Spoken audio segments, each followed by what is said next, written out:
Notice in my project, I essentially have nothing. That's okay. In working with effects, you can create something from nothing. Now, I don't have any footage, no clips, no nothing in my project. So what I need to do is go down here to the new icon and create black video. Now, I know I've referenced this a little bit before, but basically what this does is just create a blank video, essentially. A video that's just black. I'm going to hit the backslash key to make that fill up my timeline. And because it's just blank black video, we can make this even longer, or shorter, do whatever we want to it.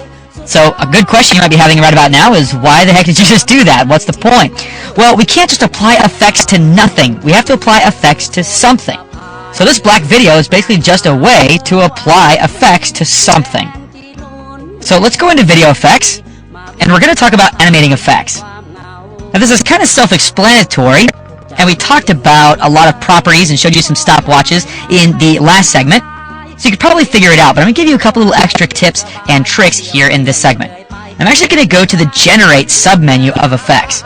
And what's cool about the Generate submenu is that these all make something from nothing. That's the point, to generate something. Like a lens flare. So I'm going to click and drag and add a lens flare. Look at that. Let's go down to the effect controls, open up lens flare, and we can play with these parameters. Now again, there's an effect point here, so I'm going to click on lens flare. Let's start with my lens flare over here. Notice all the extra rings attached to this lens flare update automatically as I drag this around. So now I'm going to set a keyframe for flare center. Move this in time to about, let's go in a couple seconds here. And now let's move this over to the right. And let's preview this. Oh, that's awesome. Now let's say we had some footage of a camera pan and it really needed a lens flare. We could just composite this lens flare on top of an existing video. Let's animate flare brightness. Take this down. So it's almost non-existent. And then go back to when it hits the right side of the screen. And now let's make it 100% or even 120%. Really bright there. And now let's preview it. Very cool. Likewise, we can change this to maybe 80%. And then the center, change this to about 120%. So it starts out dim, gets bright, and then rests in a normal state. Ooh, that's cool. Now, I'm going to select lens flare and delete it. And I want to add another effect that you might not have thought to play with, and that is cell pattern. It's such a cool effect. I'm going to drag and drop it here, open up cell pattern, and cell pattern is just a black to play with. We can change the type here from bubbles to crystals to plates. And there's all sorts of other things here to play with as well. We're going to select crystals.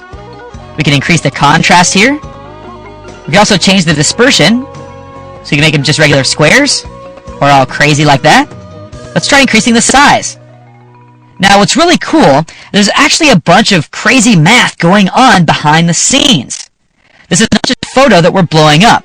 If this were a photo and we blew it up this big, we'd start to see the imperfections because images don't scale up infinitely. But again, this is not a photo, this is procedures going on in the background. So you could resize this much bigger and you won't see any noticeable loss in quality. Now I'm going to hit the home key, and let's set a stopwatch for the key property of cell pattern, evolution. I'm going to move it out in time a little bit. Animate evolution. Oh, look at that. Now I'm going to hit the home key, preview what we have. Oh, look at that. How awesome. Now, cell pattern just creates grayscale, or in other words, black and white patterns. So we could add a colorizing effect to bring color to this. You can imagine how cool this would be if we added a blue tint to this. Maybe it would look like ice crystals or something. Later on in the chapter, I'm going to teach you about color correction using effects, and at that point, we'll talk about adding color to grayscale footage such as this.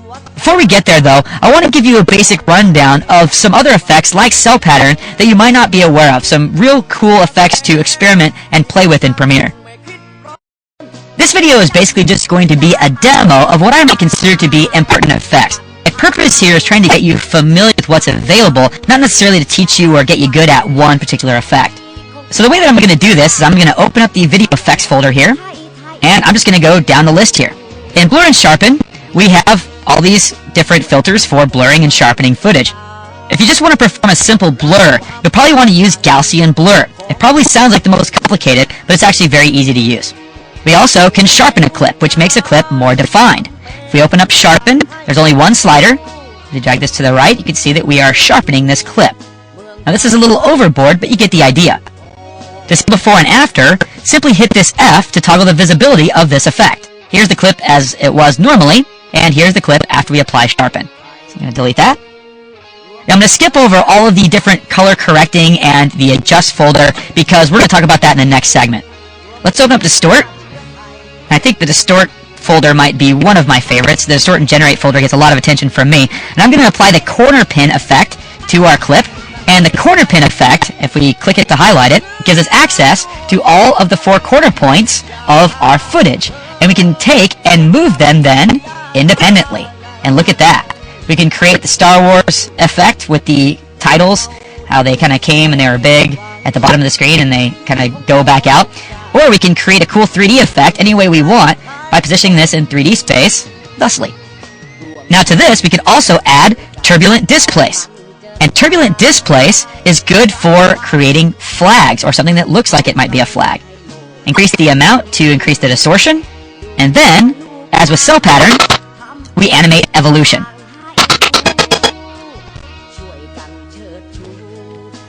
And now, as I hit the home key and preview this,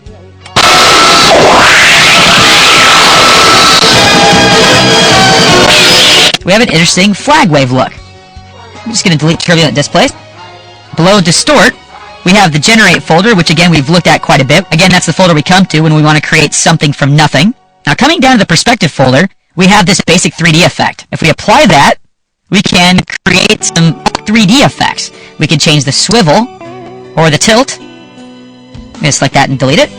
We can also apply a Bevel Alpha. This is going to create rounded edges. Now, so far you can't really see what's going on so much, so I'm going to open up Bevel Alpha, increase the edge thickness, and then you can see we kind of have this interesting 3D look.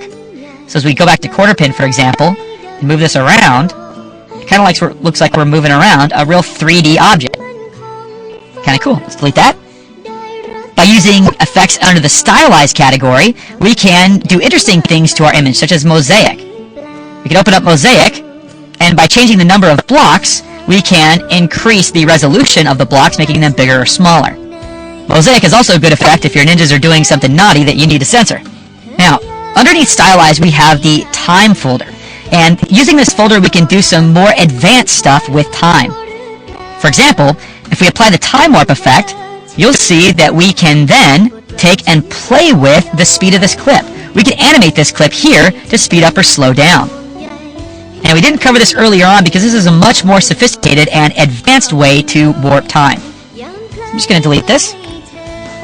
Under the Transform folder, we can apply Horizontal Flip to flip a clip horizontally. There's no parameters to this, it just flips it horizontally and that's it. There's before and after. We can also do the same thing with the Vertical Flip. And finally, under the Video folder, we'll see a timecode effect. So we can drag and drop, and there's the timecode placed right there on our clip. So if I hit the home key and play it back, there's the timecode.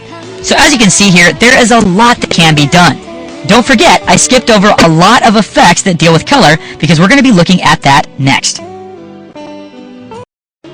One of the most common tasks of a video editor is to fix color problems. And maybe sometimes you don't want to fix color problems, maybe you want to enhance the color that's already there. Or quite possibly, change the color and feel of the shot entirely. There's some great tools here in Premiere to help you do that, and we're going to actually focus on one of them here. And because color correction is such a big beast, we're devoting a whole chapter to this in the Beyond the Basics training. But for basic color correction, you pretty much only need one relatively new effect in Premiere. Now we could go under Video Effects, and under the Adjust menu, and the Image Control menu, and the Color Correction menu, you'll find many effects for changing color and for altering color in some way. However, one effect, the Fast Color Corrector effect, does a great job for basic color correction. And again, you don't have to remember what menu this is in. All you have to do is type in Fast Color Corrector will pop right up, and then we can apply it here. Now the Fast Color Corrector sounds pretty easy, right? Fast is in the title, so usually things that are fast are pretty quick and easy. Well, this is a relative term. As we open up the quote-unquote fast color corrector, we'll actually see that it is actually very intense. There is a lot here. I'm just going to go over a few of the options here. Now, one of the things you might want to do to color correct footage is to change the white balance. Oftentimes when shooting a scene, what we want to be white actually has a tint of red or blue or some other color in it. So if we click this eyedropper next to the white balance parameter and come over to our clip and click in an area that should be pure white, such as these clouds right here, it'll automatically adjust all the other colors in our clip to balance out the white. So if what you tell it to be pure white has a tint of red in it, then Premiere knows that the entire scene, the whole thing, has a little tint of red in it, and it will remove that tint of red. To see before and after, click on Show Split. This will actually be a little bit more dramatic once we change the color. I'm going to go here in this color wheel, and we could use this to tint colors. So as I drag this to the red here, you can see a difference between our affected footage and our original footage here. It's a pretty good idea to work like this if you're new to color correction. Sometimes people that are new to color correction tend to overdo things a little bit, and seeing the original here on the right-hand side will kind of keep you in check a little bit. Now we can adjust the split view parameter to determine how much we're seeing of the original or the affected.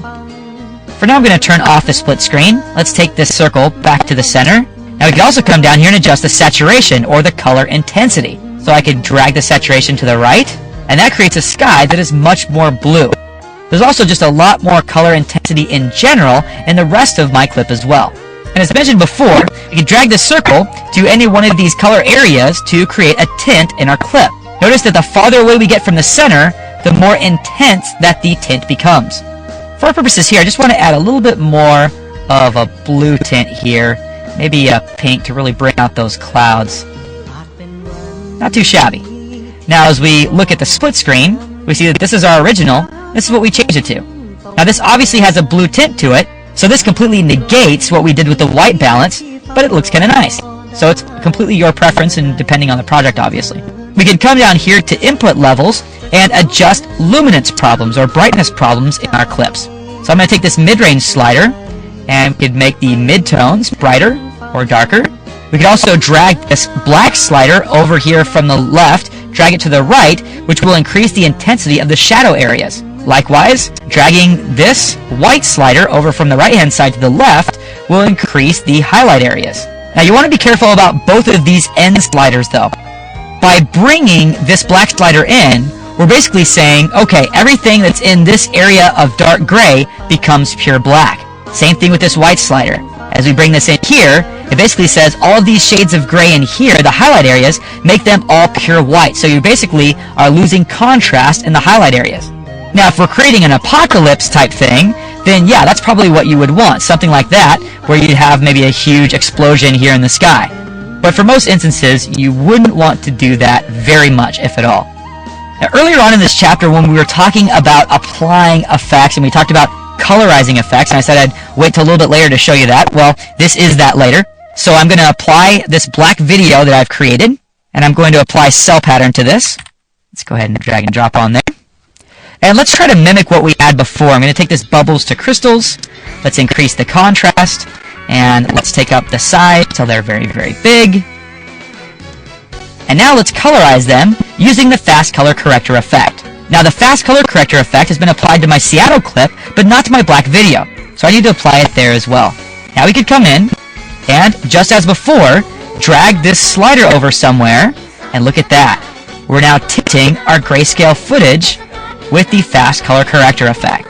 We could come in here, play with the saturation. We could come in here and also play with the levels. Look at that. So now we've taken this boring humdrum grayscale cell pattern and created these kind of nice minty looking ice things. The world is your oyster with color correction. I invite you to just explore and play around with the color effects in the video effects folder. But for most basic tasks, the fast color corrector effect will get the job done. And that's it for our overview on effects.